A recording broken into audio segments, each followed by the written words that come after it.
Welcome to the YouTube lessons on ECGs in clinical practice. I am Dr. Mrs. D.S. Gunawardana, one of the consultant cardiac electrophysiologists working attached to the National Hospital Kandy, Sri Lanka. I have been working in the same station since year 2003. Since then, I have been conducting classes on interpretation of ECGs to medical students, medical officers, and postgraduate trainees. The textbook ECGs in Clinical Practice was written and published by me in year 2019.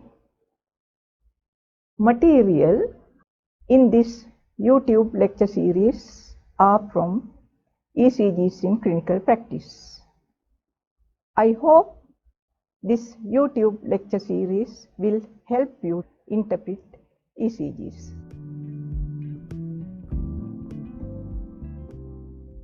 Lesson 8.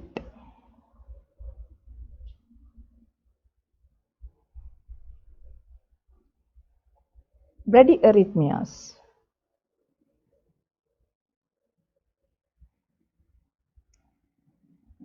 You know that the SA node is the pacemaker of the heart. SA node diseases can give rise to bradyarrhythmias. Then the impulses emitted from the SA node conduct to the AV node to depolarize ventricles. AV node disease also can give rise to bradyarrhythmias. Or there can be global conduction failure of the conduction system. SA node, AV node, bundle of His, all are sick. It happens in electrolyte imbalances, myocarditis, etc. Therefore, one of these causes can give rise to bradyarrhythmias.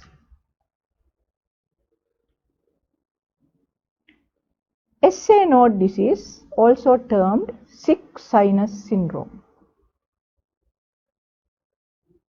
As you know, SA node emits at a rate of 70 to 80 beats per minute at rest. If the emission rate drops below 60 beats per minute, that is called sinus bradycardia.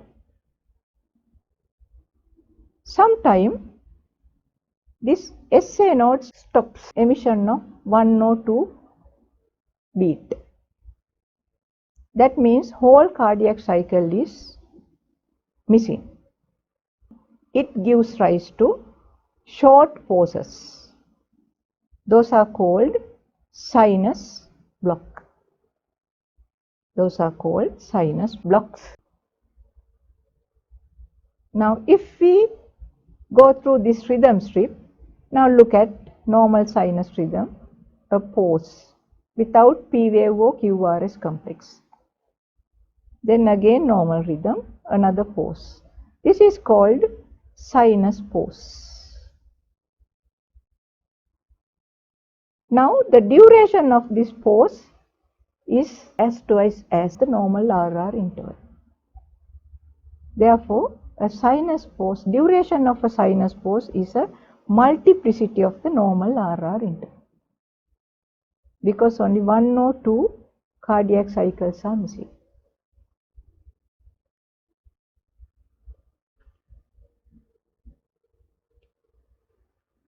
So that is called sinus block. Sometimes this SA node stops the emission for a long period. Dick stops for a long period, then again starting. So it is called sinus arrest. When the SA node activity is not there on time, the unwanted atrial arrhythmias may emerge, like atrial fibrillation, atrial flutter, atrial tachycardia. Therefore, in a given patient, sometimes you may see atrial fibrillation or atrial tachycardia at one time. At another time you will see bradyarrhythmia. That is called tachybrady syndrome.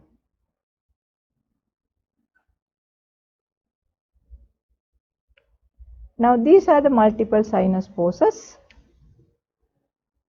This slide shows sinus arrest. Normal sinus beats are there, then a long pause, no QRS complexes here. Here some escape rhythm is there, then again the normal sinus rhythm.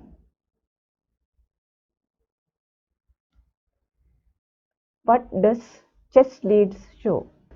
Here tachyarrhythmia, here sinus poses. So this is tachybrady syndrome. So those are the SA node diseases.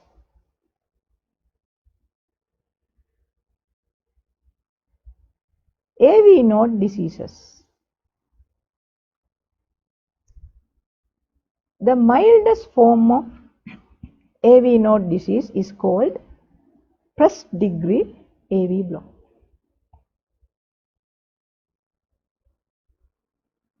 What are the characteristic features? First degree AV block. All sinus P waves are conducted to the ventricles. PR interval longer than 0.2 seconds, more than 5 small squares. The PR prolongation is constant. If the PR prolongation is 0.28 seconds, it is constant for each and every sinus beat. Those are the features of first degree AV block.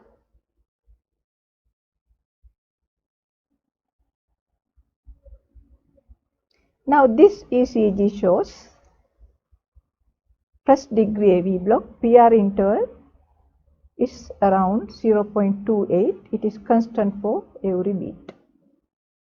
First degree AV block.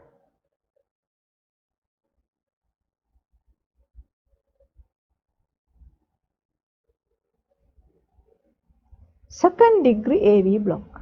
What is the characteristic feature of second degree AV block? You can see non-conducted P waves resulting in short pauses. Because during AV node disease, isolated AV node disease, SA node function is normal. Therefore, sinus P waves are there. As the AV node is not conducting, the given sinus beat can't enter into the ventricle to depolarize the ventricle. So you can see non-conducted P waves. There are two types, Mobitz type 1 or Wenckebach and Mobitz type 2. What happens in Mobitz type 1 AV block? There is a progressive AV node failure and it ends up as total conduction failure of the AV node. If you analyze this rhythm strip, you can see this PR interval T1 is less than T2 and T3 greater than T2. So PR interval is gradually getting prolonged. PR interval, this PR is greater, this PR is the greatest. Then you can see the next sinus beat, but it is not conducted into the ventricle.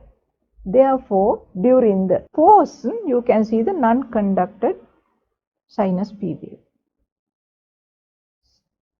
So, what is the definition of Mobitz type 1 AV block? There is a progressive prolongation of PR interval followed by non-conducted P wave.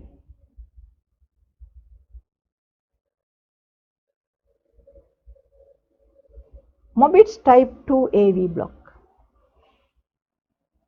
Mobitz type 2 AV block has poor prognosis than the Mobitz type 1 because almost suddenly the sinus P is not conducted into the ventricle.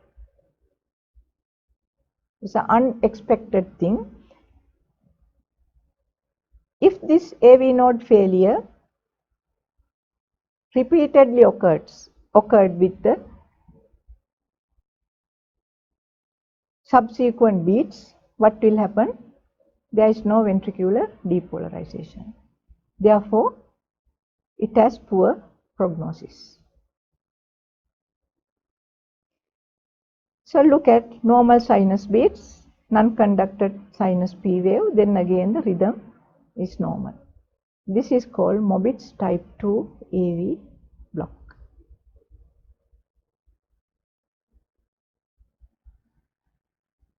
Then AV node failure can recur with every other beat.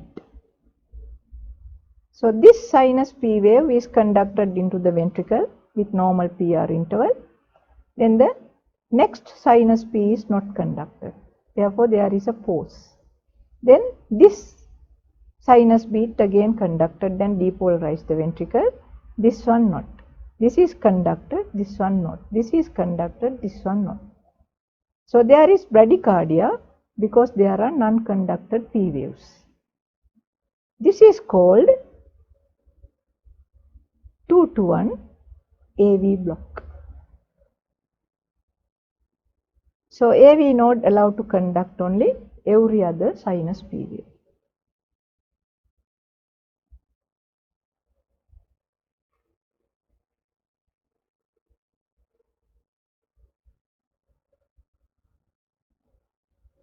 Now let's discuss about third degree AV block or complete heart block.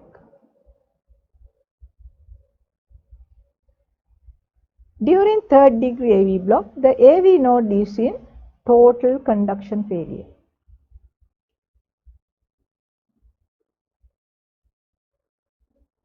The SA node is not affected in isolated AV node failure.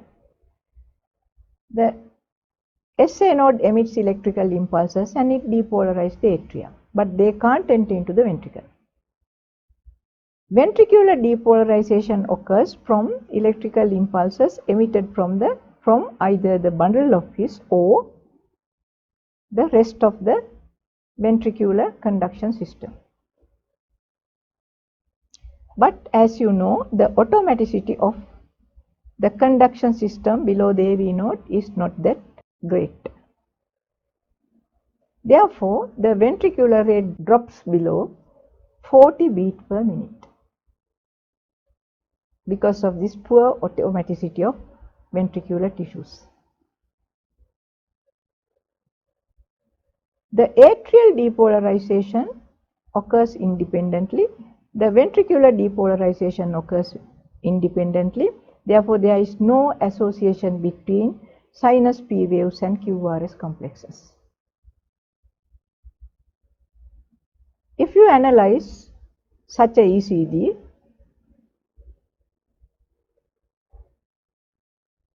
this is what you can see. Bradycardia at a rate around 45 beats per minute. These are the dissociated sinus P waves. What happened to the PR interval? Here very short, getting prolonged, getting less, getting very short, almost overlapping. So that means variable PR interval is there. If you see bradycardia with variable PR interval, your diagnosis should be complete heart block. This rhythm originating from the ventricle is called escape rhythm.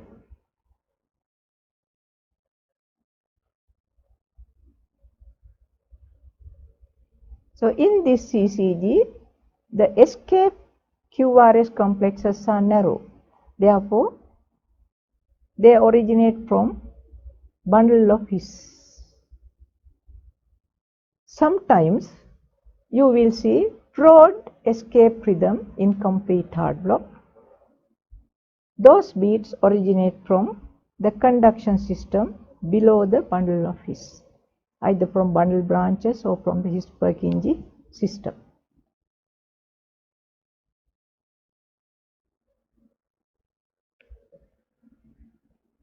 Now this rhythm, you see, normal sinus beat, almost suddenly AV node is not conducting, sinus P waves are there, and there is no escape rhythm as well. So heart is in asystole, ventricular asystole. This is called ventricular standstill.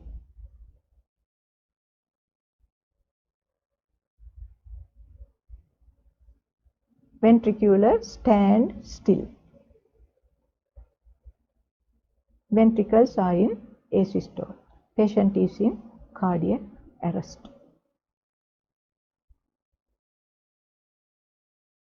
Now we have come to the end of this YouTube lecture series on interpretation of ECGs. Thank you so much to all of you.